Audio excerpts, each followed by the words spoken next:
Сәлем баршаңызға, бүгін семіртпейтін жеңіл пирог жасаймыз. Үй жағдайында бізде құрамы экранда көрсетіліп тұр. Алма және сәбіздің және жұмыртқаның қосындысынан жасаймыз.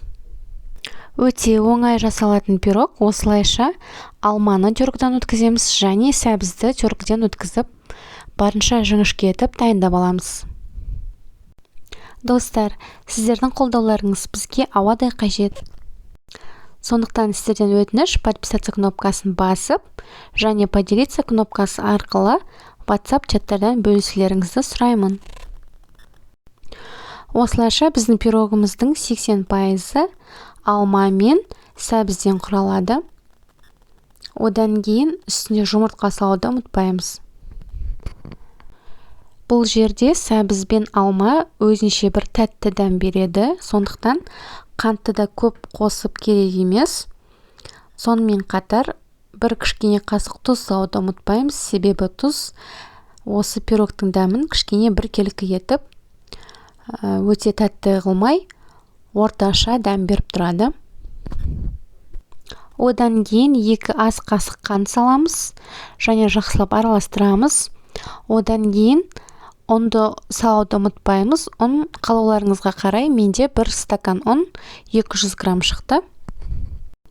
Қопсытқыш, яғни разрыхитель 2 кішкене қасық қосамыз. Одан кейін осында жылытылған сары майдан 3 кішкене қасық қосамыз. Осылайша разрыхитель барлық салынған, сары майымыз бар және тұз бен қантымыз бар. Жақсылап қасықтың көмегімен араластырып шығамыз. Және айтарым, егер қант қоспайым десеңіздер де, пирогтың өзі сондай тәтті дәмді болып шығады. Сондықтан қант салу-салмауыңыз еркіңізде. Жалпы осындай пирогтарға әйнектен жасалған жаңағы духовкаға салатын ыдыс-аяқтың болғаны дұрыс. Бірақ менде ондай ыдыс-аяқ болмағаннан кейін фольгадан мен осы пирогты салатын ыдысшаны дайындаймын.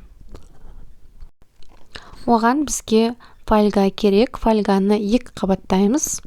Одан кейін ортасына бір посуданы қойып, соның ыңғайына қарай жаңағы кішкене қысқаша етіп ыдыс жасаймыз.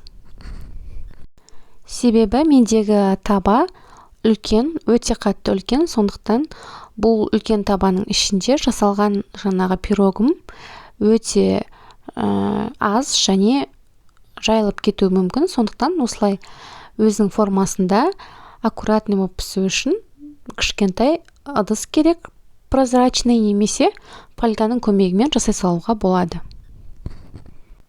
Келесі жолы әйнектен жасалған ыдысқа салып көрсетемін дайындап. Қазір бұл жерде біздегі әйнекті ыдысты ауыстыратын фольга. Фольгамызды 2 қабаттап, осылайша қалауларыңызға қарай формаңызды келтіріп аласыз.